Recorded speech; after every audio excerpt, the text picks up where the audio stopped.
Gate बता रहे थे शरण बंद।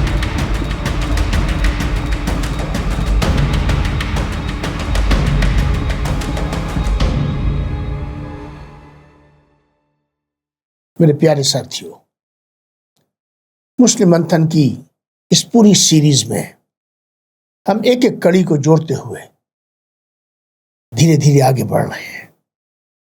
हमने देखा और आपने समझा कि किसी भी कौम का पतन एक दिन में नहीं होता, एक लंबी प्रक्रिया होती है। जब इंसान अपने जीवन का असली उद्देश्य भूल जाता है तो उसका अंदरूनी संतुलन, तवाज़ुन कमजोर होने लगता है। फिर धीरे धीरे उसकी आदतें बदलती, उसका धैर्य, उसका सब्र कमजोर पड़ता है। ख्वाहिशें और लालच फैसले लेने लगते हैं और आखिरकार उसी का असर उसके अखलाक, उसकी मोरालिटी और उसकी नैतिकता पर, या यूं कहिए कि उसके पूरे व्यवहार में दिखाई देने लगता है। पिछले एपिसोड में हमने इसी विषय पर चर्चा की थी कि बुरा अखलाक असल बीमारी नहीं है, वह तो सिर्फ इस बात की निशानी है कि इंसान के अंदर कुछ ना कुछ टूट रहा है, बिखर रहा है, असंतुलित हो रहा है। लेकिन आज सबसे अहम सवाल हमारे सामने है, अगर दिल की बेचैनी ही इतनी सारी समस्याओं की जड़ है तो आखिर उस बेचैनी की जड़ क्या है? बिस्मिल्लाहिर्रहमानिर्रहीम, शुरू अल्लाह के नाम से जो एक है, वाहिद है, इसकी रहमत की ना कोई हद है ना कोई हिसाब, और इसकी रहमत कभी खत्म नहीं होती। दोस्तों, इंसान की सबसे बड़ी जरूरत सिर्फ रोटी, कपड़ा और मकान नहीं है। इंसान की सबसे बड़ी जरूरत है कि जानना कि वह कौन है, उसे किसने पैदा किया है और उससे आखिर जाना कहाँ है। जब तक इन तीन सवालों का जवाब साफ, सीधा और सटीक नहीं मिलता, तब तक जिंदगी चाहे बाहर से कितनी भी सफल दिखाई दे, अंदर कहीं ना कहीं एक खालीपन बना रहता है। जरा सोचिए, अगर कोई व्यक्ति किसी बड़े शहर में पहुंच जाए लेकिन उसे यह ना पता हो कि उसे जाना कहाँ है, तो क्या होगा? वह चलता रहेगा, चलता रहेगा, सड़कें बदलता रहेगा, रास्ते बदलता रहेगा, गाड़ियां बदलता रहेगा, शायद बहुत दूर तक भी पहुंच जाए, लेकिन क्या वह अपनी मंजिल तक पहुंच पाएगा? हरगिज नहीं, क्योंकि रफ्तार मंजिल की गारंटी नहीं होती। सही दिशा ही मंजिल तक पहुंचाती है। ठीक यही बात हमारी जिंदगी पर भी, हमारे जीवन में भी पूर्णतया लागू होती है। आज इंसान पहले से ज्यादा व्यस्त है, पहले से ज्यादा शिक्षित है, पहले से ज्यादा कमा रहा है, पहले से कहीं ज्यादा सुविधाएं उसे हासिल हैं, उसके पास हैं। लेकिन बताइए, क्या वह पहले से ज्यादा सुकून में है? अगर ईमानदारी से देखें, परखें और कहें तो हमारा जवाब होगा शायद नहीं, क्योंकि दुनिया ने हमें जीने के साधन तो बहुत दे दिए, लेकिन जीने का उद्देश्य नहीं दिया।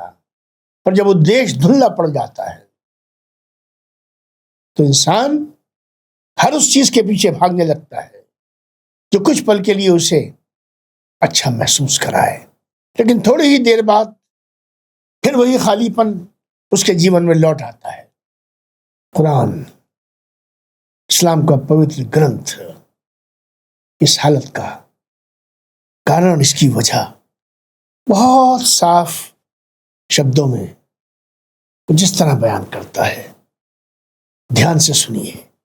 जो लोग अल्लाह को भूल गए, अल्लाह ने उन्हें खुद अपनी ही पहचान भुला दी। इस आयत में बहुत गहरी और गंभीर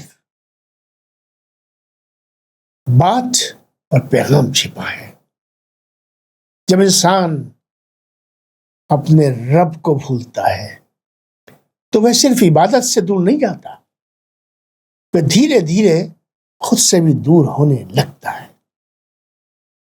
उसे समझ नहीं आता कि उसकी असली कीमत क्या है, उसकी असली मंजिल, उसका उद्देश्य क्या है और किस बात के लिए उसे अपनी जिंदगी लगानी चाहिए। यही से अंदर का खालीपन पैदा होता है। मत भूलिए, ये रब है, ये इंसान है। अटूट बंधन में हम इस रिश्ते के साथ बने हुए हैं। फिर वही खालीपन कभी दौलत से हम भरने की कोशिश करते हैं, कभी शोहरत से कोशिश करते हैं, कभी सत्ता ताकत से भरने की कोशिश करते हैं, और कभी लोगों की तारीफ से, और कभी ऐसी चीजों से जिससे कुछ देर के लिए दिल बहल जाए, लेकिन दिल भरता नहीं, क्योंकि दिल जिस चीज की तलाश में है वो दुनिया की किसी बाजार में दोस्तों बिकती नहीं है। बाजार में माल बिकता है, सुकून नहीं बिकता। जिस्म की जरूरतें बिकती हैं, आत्मा की जरूरत तो साधना से, जिक्र से, अल्लाह के रास्ते में जाने से मिलता है। वे सिर्फ अपने पैदा करने वाले से, रब्बुल आलमीन से जुड़कर ही हासिल हो सकता है। इसीलिए इस्लाम बार बार इंसान को बाहर देखने से पहले अपने रब की तरफ देखने की दावत देता है, क्योंकि जब इंसान अपने रब को पहचान लेता है तो उसे अपनी पहचान भी मिल जाती है, उसे अपने जीवन का लक्ष्य और उसका उद्देश्य भी समझ में आ जाता है। उसे यह भी समझ आ जाता है कि उसे पाना क्या है। इतना ही नहीं, वह यह भी समझ पाता है कि उसे छोड़ना क्या है। यही समझ फिर उसे फैसलों को बदलने पर विवश कर देती है, मजबूर कर देती है। यही समझ उसके सब्र को, उसके धैर्य को मजबूत करती है। यही समझ उसके अखलाक को निखारना शुरू कर देती है, और यही समझ उसके अंदर वह सुकून पैदा करती है जिसकी तलाश में वह पूरी जिंदगी भटकता रहा है। इसलिए अगर हम अपने समाज को बदलना चाहते हैं, जो हम चाहते हैं, अगर हम अपनी आने वाली नस्लों को बेहतर जीवन देना चाहते हैं, उनको बेहतर बनाना चाहते हैं, अगर हम अपने अंदर का सुकून वापस पाना चाहते हैं, उसको वापस लाना चाहते हैं, तो शुरुआत कहां से होगी? सिर्फ व्यवहार बदलने से नहीं होगी। शुरुआत अपने रब से रिश्ता मजबूत करने से होगी, क्योंकि जब अल्लाह की मौजूदगी का एहसास दिल में उतरने लगता है तो इंसान अकेला होने पर भी वही करता है जो सही है। और मैं तो यूं कहूंगा कि याद रखिए, मैं और आप कभी अकेले होते ही नहीं है। इंसान के साथ उसका रब हमेशा साथ होता है, हमें इस एहसास को साथ लेकर चलना होता है।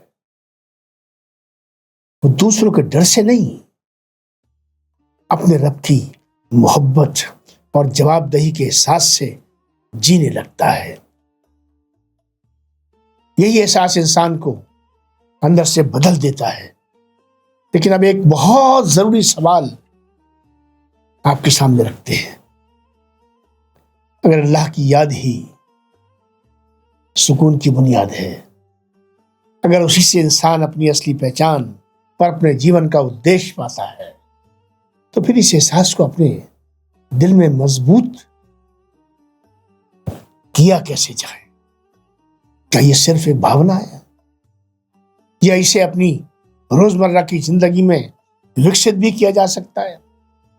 इंशाअल्लाह अगले हफ्ते के एपिसोड में हम इसी विषय पर विस्तार से बात करेंगे कि इंसान अपने अंदर अल्लाह की मौजूदगी का एहसास कैसे पैदा करे, अपने रब से अपना रिश्ता कैसे मजबूत करे, और वही गॉड कॉन्शियसनेस कैसे उसकी पूरी जिंदगी का रुख बदल सकती है।